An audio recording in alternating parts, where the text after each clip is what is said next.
all of a sudden I started seeing contact dermatitis, breakouts, irritation in skin everywhere. That was about the time that YouTube became a thing. We have listened to people who are influencers, content creators. There are a lot of people out here, they don't know your skin. Social media, everything has gotten us into trouble when it comes to our skincare. Hi everybody, I'm Sonia Roselli. I started my skincare line because at 36, I ended up having a total hysterectomy. I always had good skin until I didn't. I was really lucky. I wasn't lucky with like having the perfect figure, but I was really lucky with having great skin. Thank you, mom and grandma. But one of the things that happened to me is at 36, I ended up having a total hysterectomy. And what that did was throw me into a very early menopause. And about 2 years after my hysterectomy, I started getting this rash that looked crazy on my face. I couldn't figure it out. Now, it didn't really present itself like rosacea because it was everywhere. And I was always trained that rosacea followed more of a butterfly pattern. But what I quickly discovered was that I did indeed have rosacea.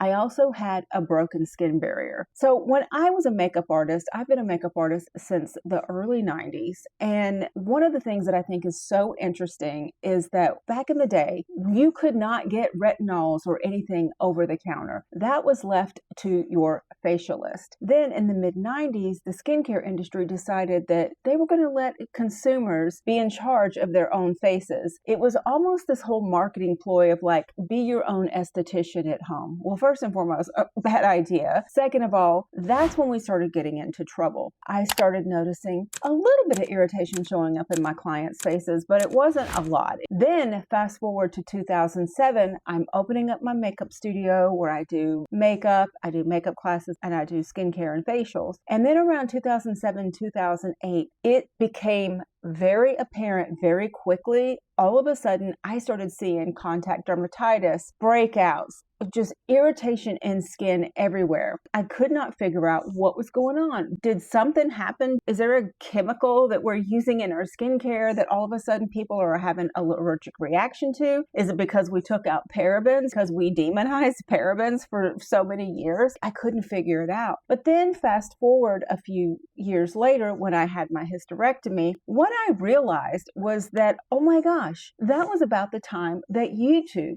became a thing. And then around 2013, I saw another wave of really bad skin coming into my studio. And it was almost like women were coming in with what they described as adult acne. And that's not what it was. Then, because I was teaching makeup, I literally could not figure it out. It was crazy to me. But one of the things that I started noticing a pattern of is when I would teach makeup classes in our makeup studio, I would have women come in and bring their entire skincare and makeup routine. Well, let me tell you, I saw so many products. I remember one woman came in and she had this huge vat of like makeup. She said, well, you said bring everything. And I'm like, that's fabulous. And I was like, do you use all of this? And she was like, yeah. And I was like, God, this is the problem. We have gotten on social media. We have listened to people who are influencers, who are content creators. And listen, I am one myself. There are a lot of people out here that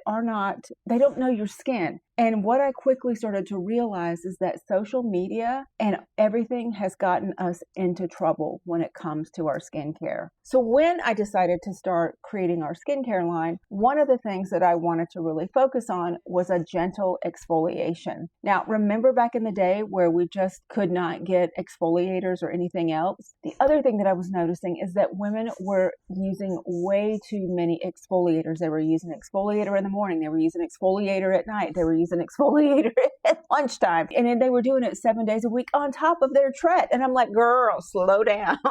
Okay. And so what I really wanted to create was a very efficacious skincare line that was gentle on the skin, low to no fragrance skincare, and that was very simple to use. The other thing was it had to work under makeup, because one of the things that I just noticed in my makeup classes was there were so many different products. They're like, well, I use this for my skincare, and then I use this for my skincare prep, and then I use this at night. And I'm like, oh my gosh, it's just too much. And so when it came time to create my line, I decided to go to Japan, where I think the world's best chemists are. I think they're phenomenal. I I think they're world class. And I have worked with some of the biggest chemists in the industry that make for the top brands like SK2, Tatcha, you name it. What I've discovered was there is a way to make a very efficacious skincare product that's still gentle on the skin, that feels like loungewear on the face, that you cannot get enough of, that you're almost addicted to. One of the things that I hear people say all the time is they're like, Sonia, I am so addicted to your skincare. I tried to stop using it, but I ended up going back to it because my skin just loves how it feels. It literally feels good on the skin. It's not the kind of skincare that you want to take off. And you know that it's good when you put it on your hands and then it just massages in and you don't need to wash your hands afterwards. You know what I'm saying? Like sometimes you go into Sephora and you like touch and feel all the things. And then when you get done, you're like, oh God, my hands feel so sticky. Yeah, you don't get that with this. So that was what was so important. And, you know, a lot of people say, well, you don't have a lot of actives in there. We do. You just don't need as many as you think. Our whole concept is keeping the skin super hydrated with water elixir, water oil, water balm, intense barrier cream. And the other thing is our Gommage peeling system. Now, I am one of those people that if you want to use retinol, be my guest, use a prescription retinol. That's probably one of my favorites. But I wanted something that was very gentle, that didn't go super deep, that wouldn't irritate sensitive skin. Even touch sensitive skin like mine can handle it. Our Sexapeel Gommage peeling gel is so gentle and beautiful on the face that it just takes off any of the crusties that you have from maybe your Tret, but it still is gentle enough that it's not going to irritate your skin. Our Sexapeel spray is great for the body. You can use it head to toe, just not the naughty bits, but it was so important to me that we had a line that was very simple to use, that you didn't have to spend a ton of money on getting 50 different products. It is a very simple skincare heaven on your skin. So that is one of the reasons that I wanted to create this skincare line, was because I just feel like, even when I say it, it just sounds like such BS, but I really do love when women come to me and say, I love the way that your skincare makes me feel. It makes my skin feel good. It feels hydrated. It stays hydrated for hours. There's nothing like it on the market. And that, I say, thank you. I hope you give it a try. Click on the link. And if you want to find out more, just go to soniaroselli.com. It's so nice to meet you. See you soon.